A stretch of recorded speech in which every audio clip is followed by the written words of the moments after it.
Well, welcome everybody. Uh, I'm Steve Parrish. I'm the co-director of the New York Life Center for Retirement Income at the American College, and I want to thank everybody for signing in. I will fill you in on the process for CE shortly, but first let me set up where what we're covering today. I'm really excited about today's topic because it's one so many of you on the line can get excited about as well. And I'm getting some background, so if anybody can go on, though I thought we had you muted. Anyway, we titled this session as an asset allocation strategy that your clients will actually understand, but I think it's way more than that. It's a way of looking at retirement planning in a coordinated and thoughtful way, and it's just a pleasure to have a person on, well, actually people on, who are, this person's not only a thought leader on the subject, but he's also a doer. He's making it happen for advisors around the country. So let me get it going with the introduction. My guest is Jason L. Smith. And Jason has a passion for helping others with the goal to simplify the financial planning process for people worldwide. It's not like he's ambitious about this. He's the author of the best-selling book, The Bucket Plan, which we'll talk about today. And it's in high demand. He's in high demand as a speaker at financial conferences nationwide.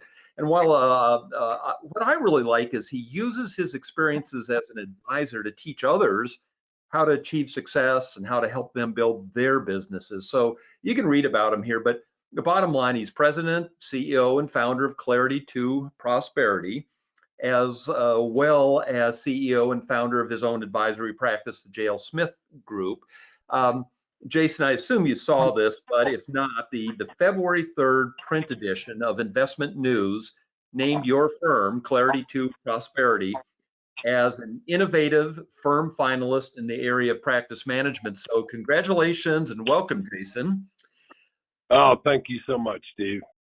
And then as Jason has two sets of twins, so I guess this was almost predictable. He's a little under the weather, he tells me, so he did ask his business partner, Dave Allison, to join us. So Dave will be on us as well. So I just wanted to let you know that he would be on, and welcome David.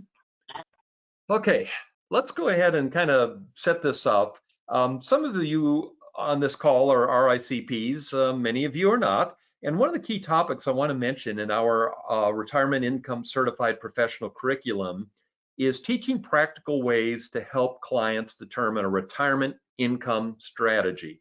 So at the American College, we focus on three primary strategies. One is the systematic withdrawal strategy. You're familiar with it, I think. This is the concept where you build a portfolio of retirement assets, allocating them with a mix of equity and fixed assets. And then you take, let's say, 4.5% of your retirement portfolio each year as an income, and you adjust it as you go along for inflation. This is the idea that was first presented by financial planner Bill Bengen, sometimes called the 4% rule. But the idea is to try to create a steady income that will, under both good and bad historical markets, last you to death, typically age 90. Then another one is the floor, or safety first, or essential versus discretionary strategy.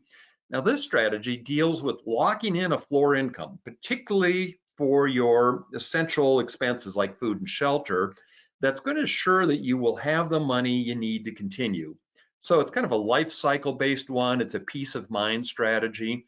And key floor funding vehicles that you would use as an advisor would include the client's Social Security benefit, defined benefit plans, and certainly commercial immediate annuities. Be aware, by the way, I wanted to mention this, that my co-director at the Retirement Income Center that's often on this webinar is Dr. Wade Pfau. He just published a really good book on this late last year entitled, appropriately, Safety First Retirement Planning. So it's on Amazon under Wade Pfau. Check it out. I just wanted to mention that. Okay, and then the next one, bucketing of asset strategy. And this can go a lot of ways, but the idea is to time sequence portfolio buckets that pay out over the various phases of retirement. So I'm simplifying, but kind of a bucket for the go-go years, the slow-go years, and the no-go years. Well, where I'm going with this is we recently became aware of the exciting process that Jason Smith and his firm is doing. He has a copyrighted approach called the bucket plan and a book accordingly. So we're going to spend the bulk of this webinar talking about this plan because it provides a really practical approach that addresses some of the strategies that we teach at the American College and RICP. So one last comment on this. What I notice about Jason's approach is it hits two check marks in my mind, among others, on things we think are important in the current financial and retirement planning environment. One is having a process, and two is making it simple enough for the client to understand. This whole movement towards best interest standard, fiduciary standard for all advisors screams process. And as we've dug more and more into the actual wording of the Secure Act, which we covered last month, I tell you, we've seen new layers of complexity added. So it's just that much more complex. This emphasizes really the importance of advisors somehow or other simplifying things for the client so that, sound decisions get made. So bottom line, simplicity and process are not just, nice to haves, they are necessities to both accomplish the client's goals and, frankly, to protect advisors from a compliance perspective. So with that as an introduction, let's get right to it. And it's just exciting to have you on the line, Jason and Dave. So let's start with the book. What prompted you to write the bucket book, the bucket plan? Yeah, thanks, Steve. Imagine, and this was in 2015. So now it's been going on 5 years ago. And I'm sitting down with Irene, and her husband, Jerry, recently passed away. And she's sitting in my conference room, and she came in. I'd gone to the service 2 days prior of Jerry's sudden passing, and it was unexpected. And I'm sitting down with Irene, and she insisted on coming in to just, for peace of mind purposes, to know everything was going to be okay financially. And we had actually just built that plan recently, the last year. And so I'm sitting there with Irene, and I get up on the whiteboard and I draw out her bucket plan, her 3 buckets. I show her the assets that we have in each bucket based on the purpose and the time horizon of the money. And I showed her that we had enough money and we had secured enough income to last the rest of her life to live the way she's accustomed to and never have the risk of running out of money. Irene looked down at the desk, and it felt like an eternity. And she looked up at me, and tears were streaming down her face. And she stood up, and I knew to stand up just instinctively. And she walked up to me and threw her arms around me and gave me like this bear hug. And at that moment, I realized that I had to share this story. I had to share this story of the value that we provide as financial planners and financial advisors, and the importance of putting a plan in place to take care of those loved ones. And so that's what inspired me to write the book. And it took me a year. I went to Starbucks at 5:30 in the morning every morning to fit it into my schedule, to map out the outline, map out the chapters, and then ultimately write the book. Well, congratulations on it. It's obviously been a big hit to know it's out there. And I understand you have a connection questionnaire that goes with it to kind of make it all happen with the client. Yeah, and Steve, too, on the book, I'll share with you too before, and I'd love to talk a little bit about the connection questionnaire here in a moment. But the other thing is like, I wanted to get this out to as many people as possible. And so one of the things I decided as I was writing it is I wanted to write it so all advisors could use it, that we're using any type of bucketing approach, right? If you're an advisor that thinks time segmenting money based on the purpose and the time horizon to just create simplicity for your client to understand where their assets are and the purpose of those monies.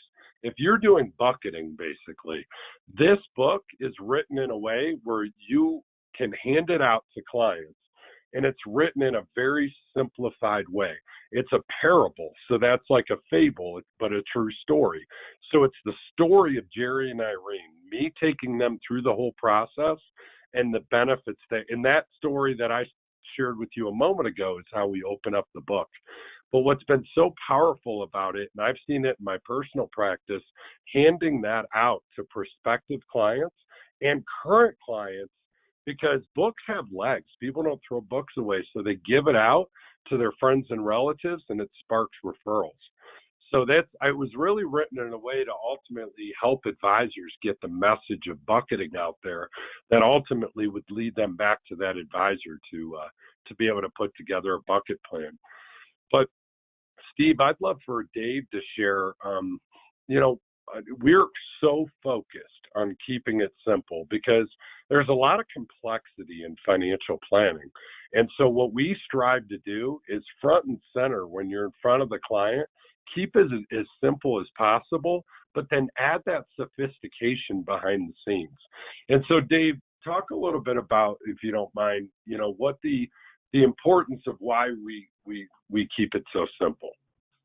Yeah, absolutely. Well, I think everybody on the webinar has probably experienced this at one point or another if they're meeting with clients. I certainly know I have, probably more times than I would like, is that you develop this robust financial plan or retirement income plan, and you have all this great data and support behind the recommendations you're making, and you go to lay that complex report or plan down in front of your prospect to explain and rationalize the recommendations you're making. And they look up at you, and it's kind of like that deer in the headlights look, right? It's so complex. Taxes, retirement income, Social Security, Medicare, insurance, all of these things working together to optimize that retiree's plan. It's complex. It's complex for a lot of advisors. It's complex for almost all consumers out there. And the reality of it is that it causes people to take a step back. And we've all heard those words as financial planners: I need to think it over.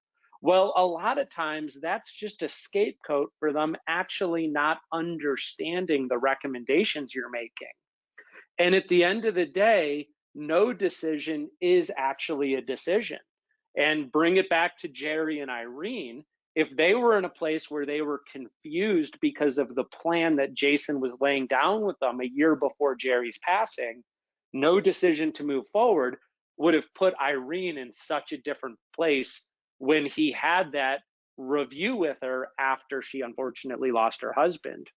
And so I think as financial planners, a lot of times we can associate simplicity with actually a lack of sophistication. And the reality of it is there's nothing farther from the truth. As you can see here, Leonardo da Vinci said, simplicity is the ultimate sophistication. And so within this bucketing approach, within the bucket plan, what we strive for is to simplify how we communicate and show the prospect or client what we're actually trying to deliver for them. Of course, all the planning software, all the ledgers, all the analysis behind the scenes is really important. But at the end of the day, we want to show them how we're going to get them from point A to point Z in the most efficient manner without creating a lot of complexity. That's great. And so this shows the basic steps that we take of the best interest process that we've built around the philosophy of bucketing. And it's important to understand those are two different things. One is the philosophy of bucketing, time segmenting the money based on the purpose and the time horizon of that money, of when that money will be needed. That's the philosophy of bucketing. The second component is the process that you build around the philosophy of bucketing. And that's what this is showing here. This is the best interest process. And Steve, to your point earlier, when the whole DOL fiduciary rule was coming about, we were so focused on ensuring that the advisors that we were training to on the bucket plan approach were meeting the best interest standard. We actually contacted the Department of Labor and presented this process directly to them. And we contacted the SEC and presented the process directly to them. And in our inexperience at that time, we kind of asked, hey, is there any way that you can write like a, almost like, we did it, right? We're documenting the evidence that the advisor acted in the client's best interest if they run this process. And the DOL was like, no, we don't really do that. And then the SEC was like, well, because you guys have an RIA affiliation, we'll treat this basically as an SEC examination. And so if we find any deficiencies, you'll get a deficiency letter. And so we're like, whoa, wait a second. But the good part is we never did get that deficiency letter. So we feel very confident that this process helps you document the evidence that you did, in fact, act in the client's best interest. And so this is a visual of the 6 steps. And Steve, you had asked a moment ago, and I can talk a little bit about this connection questionnaire. And so the connection questionnaire is, there's 3 things we're trying to accomplish. And it's the thing, I've been doing this now for 25 years, and the mentors I've had through the years have always told me it's about making the connection, and it's about the questions you ask and the sequence of when you ask those questions. The questions are the most important thing. We've all heard it. Your prospect or client should do the bulk of the talking. You should be asking questions. And so this document is designed in a very psychological way to ask questions in a specific sequence. But there's 3 things you have to accomplish when you're doing a fact finder or upon the initial engagement with the client. Number 1, you have to connect with them. One of my mentors, John Del Greco, had always said to me, and it stuck with me because I'm a process guy. I'm all about following the process. And sometimes you can get caught up in the process and lose sight that the most important thing is connecting with them. You have to make that human connection. You have to take the time to get them to unfold their arms. And as John Del Greco would say, until you see their eyes hugging you, you did not move forward with the fact finder. So you got to do that. There's 1 of 3. You got to make that connection. Get their eyes hugging you. Number 2, you have to connect. You have to figure out who they're connected to, right? You have to identify the other players in the house because you have to identify who the CPA relationship is, what the other financial relationships are in the house, who the attorney relationship is, because you want to work collaboratively with those professionals. And we actually have them rank them. In this document, we'll say on a 1 to 5, how would you rank your financial professional, right? If once you identify that person as we're going through the document. And so we're doing a 1 to 5, 5 being best, 1 being worst. And it's really powerful to understand the strength of those relationships and the value they're bringing. So that's number 2. And then number 3, number 3 is you have to connect to their concerns and priorities. You have to identify what those pain points are. So we've developed a document called the Concerns and Priorities Worksheet. That's part of the connection questionnaire. We'll slide this across to a husband and wife, and we'll ask them, are there any concerns or any fears, dangers, anything that you feel might hold you back from the goals you shared with us? Or hypothetically, if there were something that kept you up at night, what might that be? And so we ask that question. And sometimes they have an answer and sometimes they don't. But either way, we're sliding this document across from them and say, here's some of the most common responses we've gotten through the years. And so do me a favor, and we give 1 to the husband, 1 to the wife if it's a couple. And I'll say if it's a number 1 concern or priority, circle it as a number 1. If it's not important at all, circle as a number 3. And if it's important, but not quite a number 1, circle as a number 2. But what we want to get out on the table is really those number 1s. And we want to ask probing questions of why is that important to you? Tell me more about that. Why is running out of money? Why did you circle that as a number 1?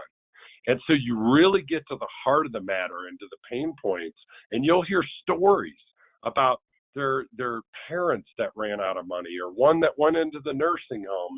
But the key is you make it all about them, connecting to their concerns and their priorities. And so make it about their agenda, not about your agenda. So I got to ask, I mean, you've been doing this with so many clients. What concerns do you find that most clients rank as number 1? What are the top 3? Yeah, Steve, great question. And you know what? No one's going to be surprised on this webinar, because I'm sure you're all experienced the same in your conversations. Is running out of money is one. Long-term care issues is the second one, and then a market correction, right, or a market crash. Those are the 3 that we're finding people are circling number 1 most often. Okay. Should we talk about? I know you have this whole concept of the money cycle. Is this a good point to talk about that? Yeah, that's really kind of the next thing. Is after we fill out the fact finder, which we call the connection questionnaire, because we don't want to lose sight of the importance of making those connections with them, connecting their professionals, and connecting with their concerns and priorities. Now, if we're talking to a pre-retiree, we want to talk about the money cycle. And Dave, do you mind sharing the money cycle concept? Yeah, not at all. So as Jason mentioned, when you're gathering that data and making the connection, I generally kind of at the end of it, once I've gathered enough in that initial consultation, I'll sit back in my chair and say, Jason, I appreciate you sharing all that information with me. And I have to commend you guys. You guys have done a great job going through what we call the accumulation phase of the money cycle. Jason, Jason and Holly, are you familiar with the money cycle? And what you'll find is most people will say no. Of course, you might get somebody that says yes here and there, and I'll educate them. And I have this visual that everyone can see on the computer screen. I have this in front of me, either in like a printout or a laminated document or up on the big screen TV, because I think connecting the visual with the words is very powerful to get them to connect the dots. But I'll explain to them, they've done a great job going through what we call the accumulation phase of the money cycle. And there's actually 3 phases to the money cycle. The first phase is the accumulation phase. It's when you're younger, you're working, you're trying to accumulate as much as you can to be financially secure and ultimately able to retire one day. Now, when you're in the accumulation phase of the money cycle, you could afford to take on more risk or volatility, because at the end of the day, you have a longer time horizon before you're going to need to actually withdraw or take distributions out of that money. If the market goes down, you still have your employment paycheck and you could allow it to rebound. But when you get to about 5 to 10 years out from retirement, you start to enter what we call the preservation phase of the money cycle. At this point, you've built up a nice nest egg, you're financially sound, and it's important to preserve a portion of the money that you're going to need to rely upon for income in that third and final phase, which is distribution. Distribution to yourself in and through retirement, and distribution to your family amongst your passing. And the biggest mistake that we see people make is they go right from accumulation into distribution. They never preserve a portion of the money that they're going to need to rely upon for income in that first phase of retirement.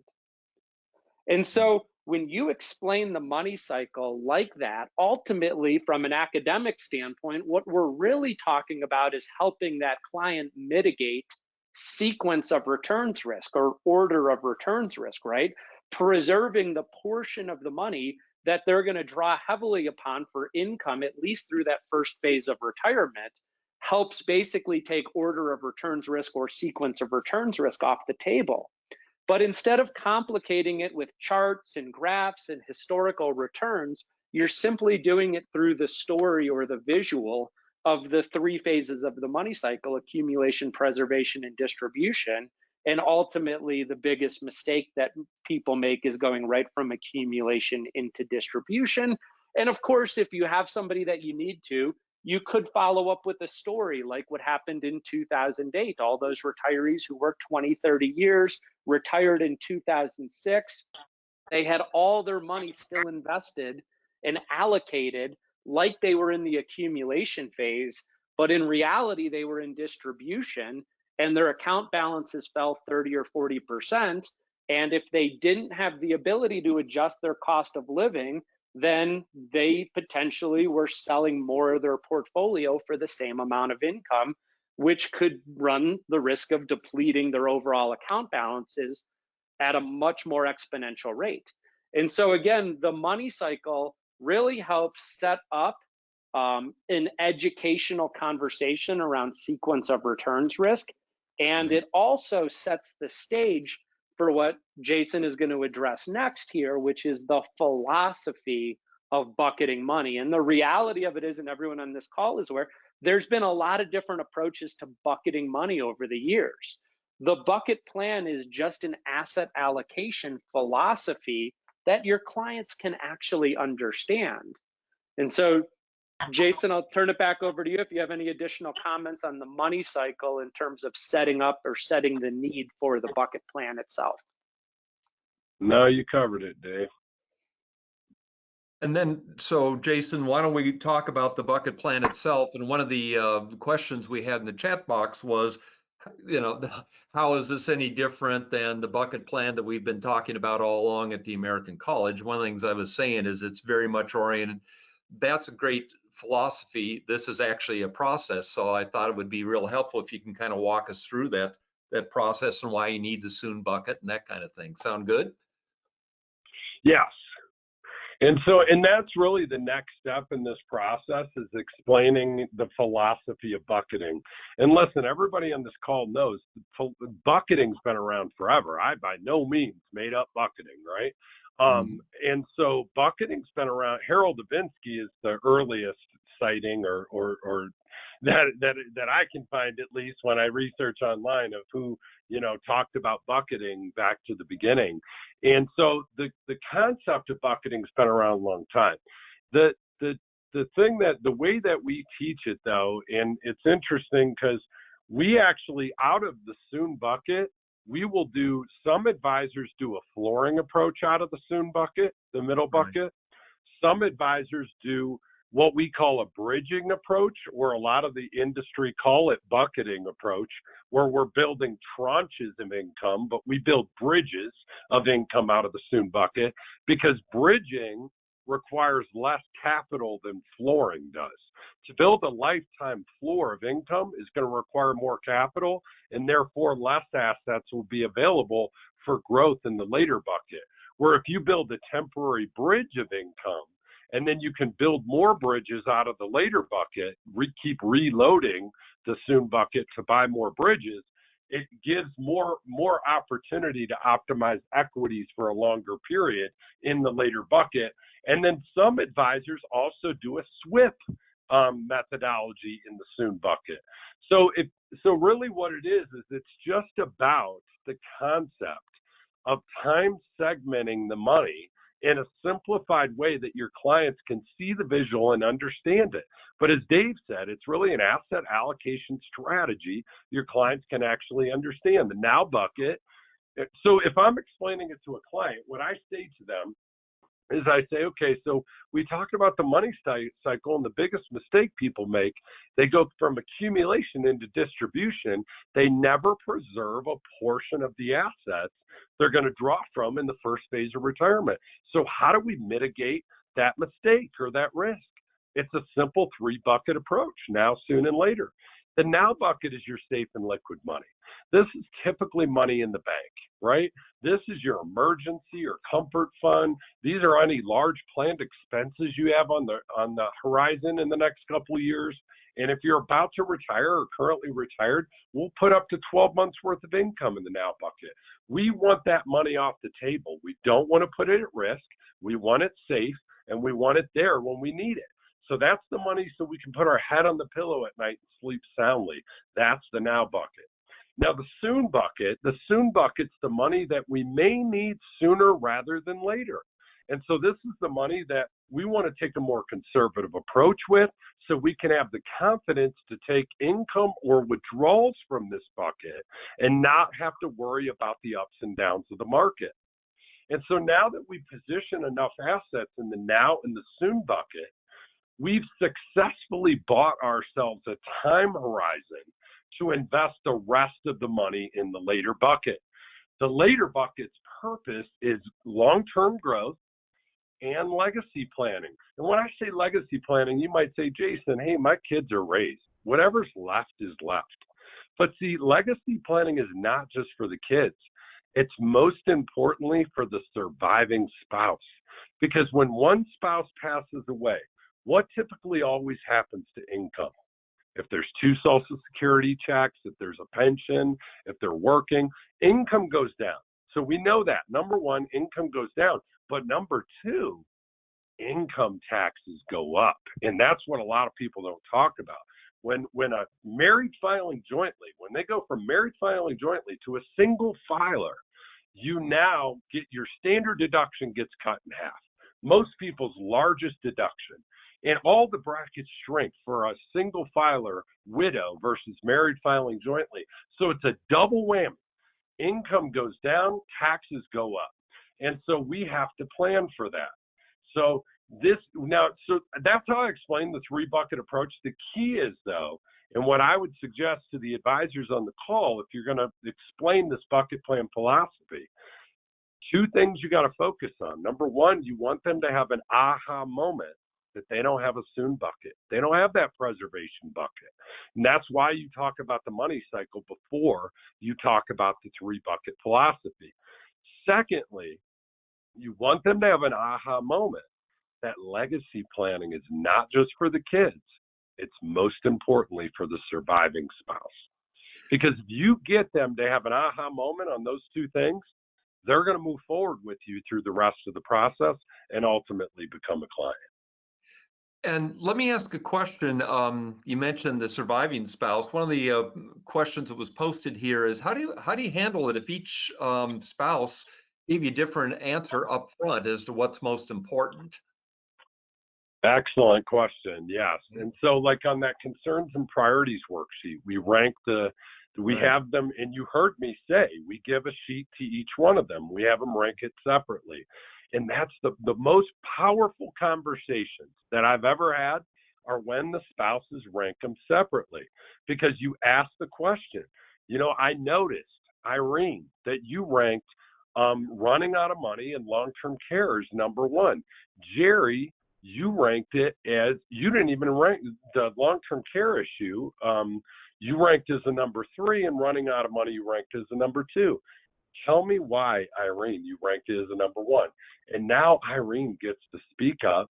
And in that instance, she shared how her father went into the nursing home, wiped everything out, and her mother was a shell of her former self, stopped buying Christmas presents for the grandkids, stopped going out to eat because she was so frugal because the bulk of their assets got wiped out, and she never wants that to happen to her. And so you start to hear those real life stories. So that's why it's important to have them both answer, because typically you'll give the spouse that doesn't speak up as much more of a voice, and you're the one facilitating those conversations. Great question, though. Yeah, it is, and good answer. So, we have the bucket plan, and we go through that process. But obviously, what leads to it is, do I have enough money to be able to do it? A good time to talk about your concept of the income gap assessment and why that's important. Absolutely.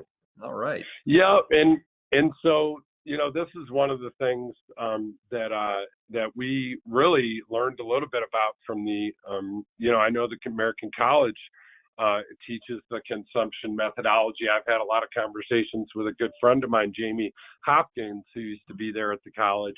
And so we developed this tool as a way to basically get to the number quick and easy, right? Without having to go through a full budget process. And there's three major sections to this tool. So the first major section is income lost in retirement. So what's going to be lost, right? What are they consuming right now? What are they consuming right now and living off of? Let's identify that number. Then the second section is what's income gained in retirement. So what's going to be injected in retirement, such as Social Security or pension, that's going to offset the loss. And then the third section is really just asking or just talking about any adjustments that need to be made. Our healthcare expense is going to be higher or lower in retirement. For some people, going on Medicare reduces costs. For other people, it's going to be more expensive because their employer was picking up 100% of the cost. There may be a mortgage payment that's going away in retirement. You may have to account for income taxes in retirement, and it's important to do some tax modeling or bring in their CPA to understand what the tax liability is going to be. So that third and final section is just a simple adjustment section.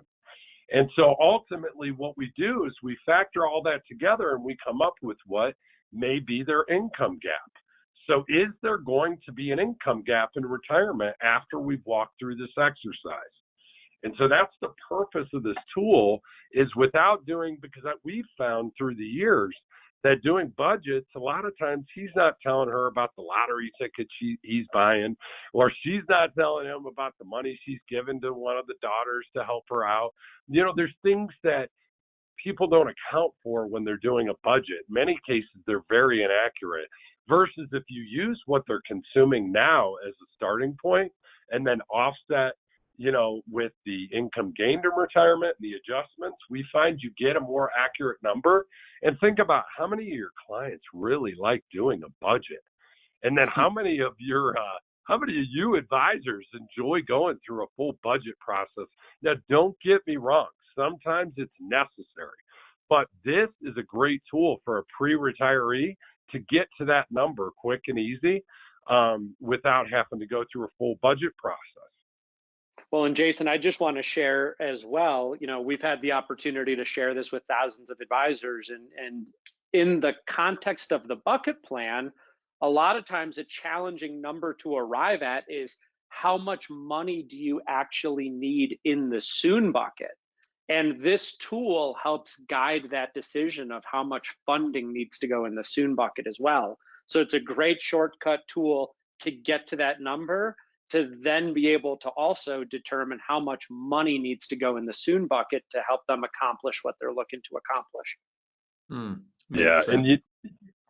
Yeah, Steve, I'd like to share something, because I think the advisors listening to this might want to write this down, because this is a power question that you can ask after you've kind of walked them through and identified what their income gap is and you're looking to build their plan. Is you ask them the question, how much of that income do you want guaranteed? Right. And Steve, what are they typically going to say to that, do you think? Well, it depends who's risk averse and who isn't, but I find a lot of retirees are risk averse, so we know what the answer is. Right? Sometimes all of it. But other times what they're going to say is, what do you mean? And so either way, the way that we respond is we go on to explain to them there's really only three ways you can guarantee income. Number one, you can guarantee income through the bank. For example, you could build a CD ladder. Number two, you can guarantee income through the government. You could build a government bond ladder. Or Social Security is another example of guaranteed income. And number three, you could guarantee income through an insurance company like pensions do. So the question I have for you is, do you have a preference on any of these three as we guarantee a portion of your income gap? Or do you just want the one that's going to give you the highest potential rate of return? Which I suppose goes on to the next point, and I mentioned that with risk-averse clients. So some of them can't tolerate volatility. I know you have a volatility, I can't even say it well, but volatility tolerance analysis. How does that work in figuring out where the client's head is about this? In fact, do you ever have a situation where the soon and the later buckets are the same? Yeah, I never have. And you can go on to, the next, I think that's where you're going, Yep. Steve, to the next step in the process. Step 5 is, what we've found, and Dave, I'd like you to talk about this here in just a second, but it is so crucial when you're building out a plan to score the soon and the later bucket separately, because it's a totally different purpose and time horizon for the money. The soon bucket is where they're going to be drawing income from sooner rather than later. And so they have a different risk tolerance for their soon bucket versus their later bucket. You've bought a time horizon to allow more volatility and more risk to optimize equities, typically to get the best rate of return. So it's so important to score the buckets separately. And so that's how we do it in our volatility tolerance analysis, because I just feel like when you score it, if you're doing a bucketing approach or philosophy, and then you use one of the major risk assessment tools out there. There's 2 that most people use, right? Without naming names, they score it as if it's one giant bucket. And so it almost contradicts what you're teaching them of the importance of segmenting the money into the soon and the later bucket. And so it's really important to score these buckets separately. Yeah, and Jason, I would share, one of the biggest values of this tool is the helping control investor behavior, because we know, the roller coaster ride of the stock market is getting wilder and wilder, and what we want to be able to establish once we do establish how much funding needs to go in the soon bucket and how much funding needs to go in the later bucket, we want to gauge or assess the amount of volatility that the client is comfortable with in each of those buckets so that they have the confidence to stay the course. And so again, not scoring it as one big pile of money, but by segmenting the purpose of the money first, the time horizon of the money, and then layering on a risk assessment score to that soon bucket, and then separately getting the client to layer on a risk assessment score to that later bucket makes a big impact. Because the reality of it is, I know me personally, the money that I have that I'm going to need to spend in the next 2-3 years is not invested in the same way as my, let's say, long-term retirement money that I'm not going to touch for 20 or 30 years. And so getting clients to walk through that exercise is really impactful. Scoring the buckets separately so that when you do get to kind of the last phase, which is designing the client's actual bucket plan, showing how much of their IRA money we're using in the soon bucket, how much in the later bucket, how much of their non-qualified, how much of their Roth, we could have the alignment of what investments, products, or portfolios we're going to then use to help them achieve their goal and align their buckets to their volatility tolerance. Yeah, at the American College, Dave Lytell always makes a point about the bucket approach, that one of the nice things about it is it tells a story. So if you just look at the client and say you need 60% in equities, they're not going to work with that. But when you break it into those pieces and the tolerance and the volatility for each separate piece, that makes a whole lot of sense. And that's really what you're doing is telling the story. Well, and Steve, we know from an academic, like if we looked at the bucket plan holistically, right, and we said, okay, well, the client's got $1 million and 100,000 is in their now bucket in cash. Well, that's 10%, and 400,000 is in their soon bucket in a fixed type of investment. That's 40%, and that leaves 500,000 out in the later bucket. You could blend it all together, and maybe the client is overall sitting in a 50-50 asset allocation, but they're looking at it as one big account.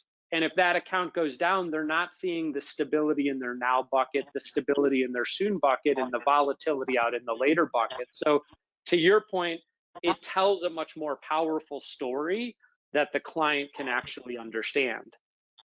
Yeah, it curbs bad behavior, because I like to call it freak out risk, right? Without a soon bucket, people are susceptible to freak out risk.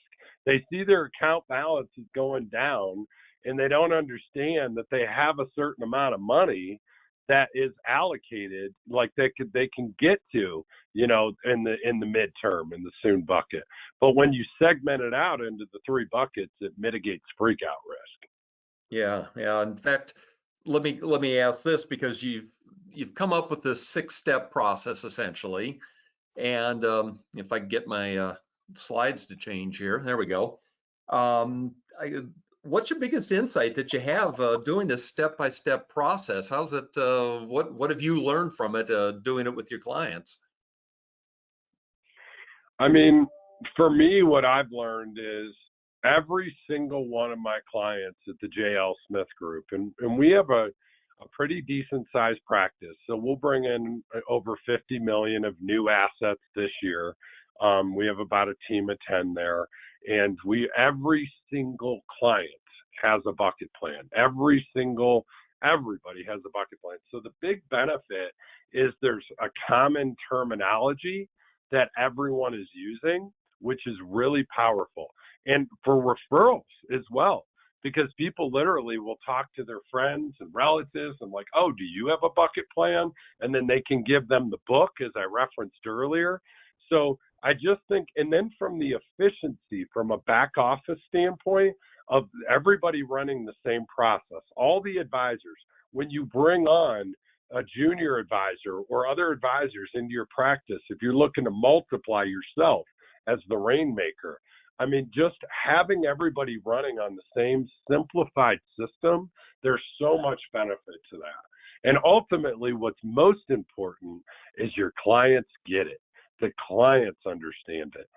They don't understand asset allocation strategies and pie charts and sectors in many cases, but they understand buckets.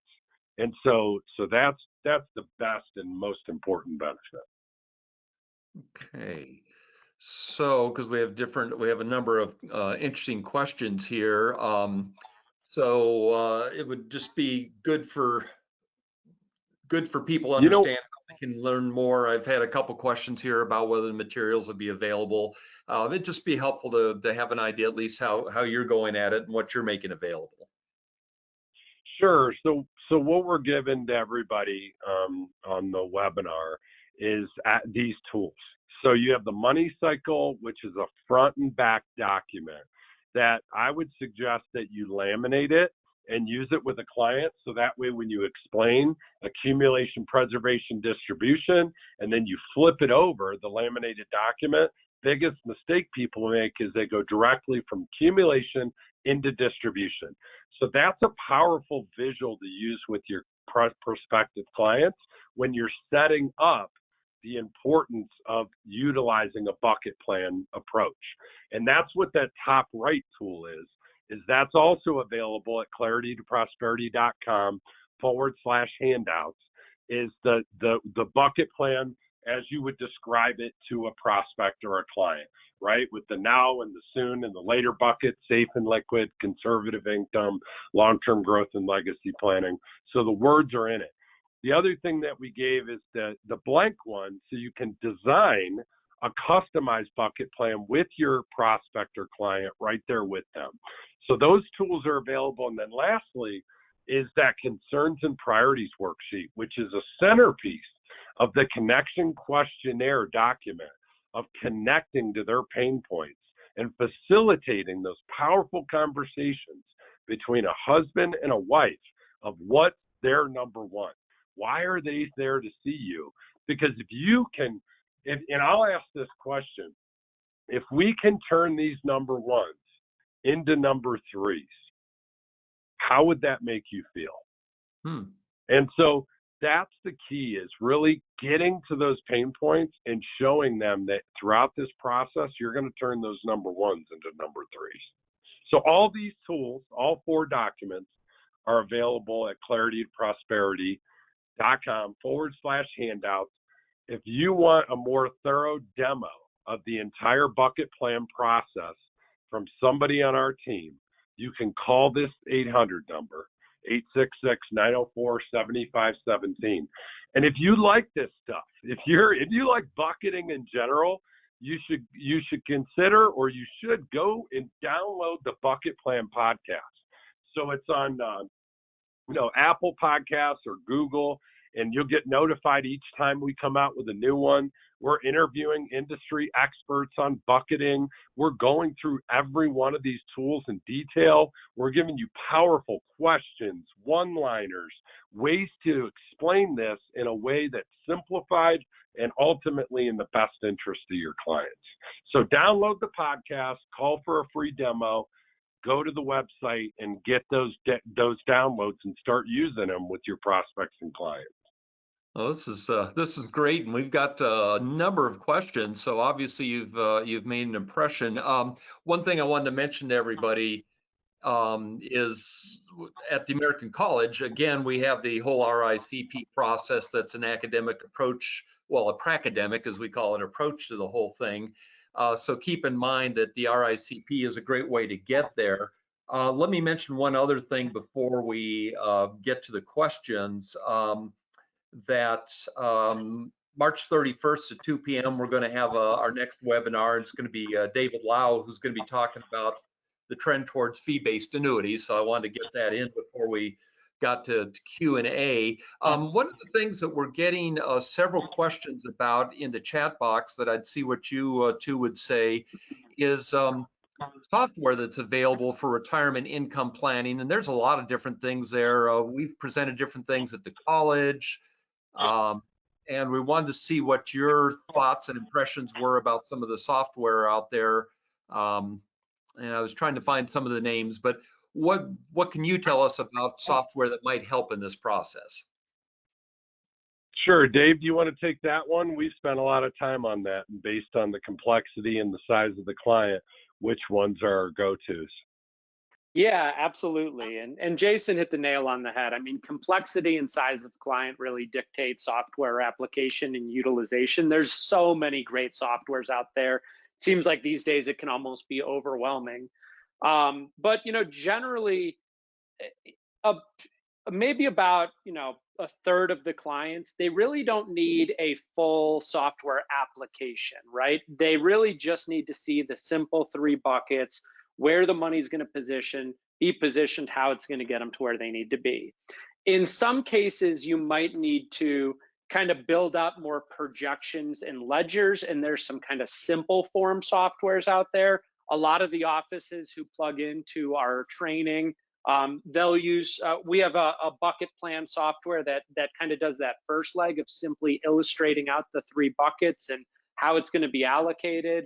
If you need more of ledgers and projections, I know like a simple form software is like a retire up type of solution. If it's going to be any more kind of advanced income planning or tax planning, like bracket bumping Roth conversions, there is the retirement next gen software that a gentleman named Curtis Cloak created. We use that quite a bit to kind of illustrate out the projections and analysis behind the decisions. And then if it's more kind of goals-based planning, like we need to determine how much we ultimately need to continue to accumulate to get to the point where we have the needs met for the soon and the later bucket.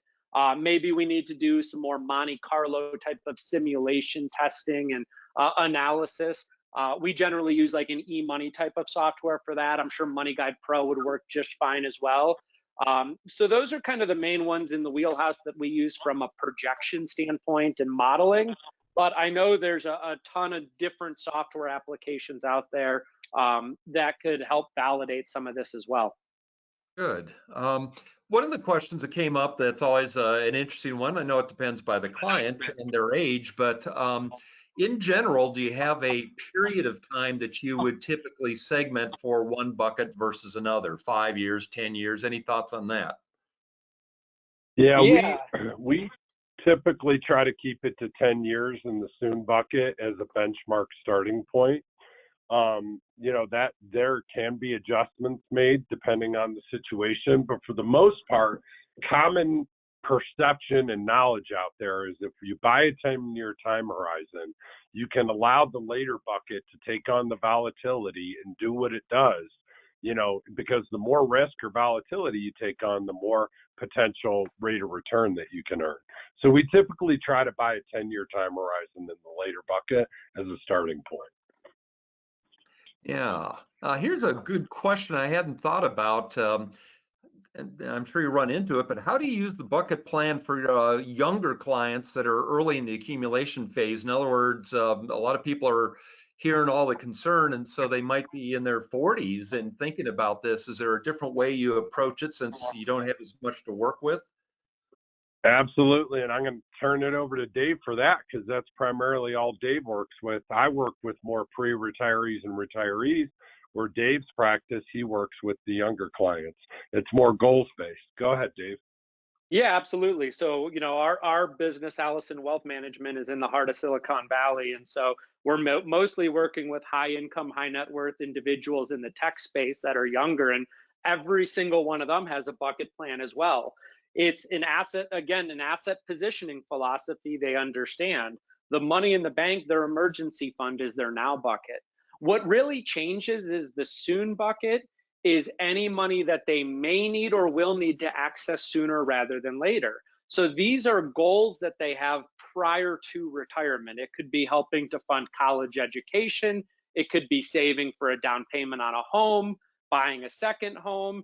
It could be an opportunity fund to start a business, or that the client is just more conservative. I mean, we're running into clients right now who maybe they're concerned of the current investment environment out there, and they want a portion of their money to be invested more conservatively so that if we do see a 20, 30, 40% drop in the market, they have cash to be able to go out and make investments when the market is down. It could be the real estate market, it could be capital markets. And so for younger clients, the philosophy is just as relevant and just as powerful. No matter what age, what demographic, what net worth, the reality of it is the philosophy can be applied across the board.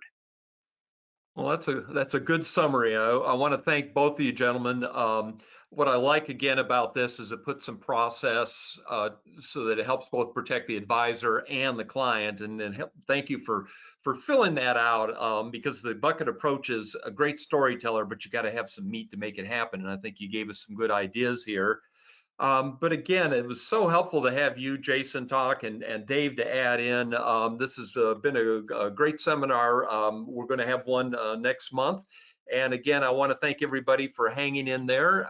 It's going to be a great year. Thank you again, gentlemen, and we will conclude. Thank you.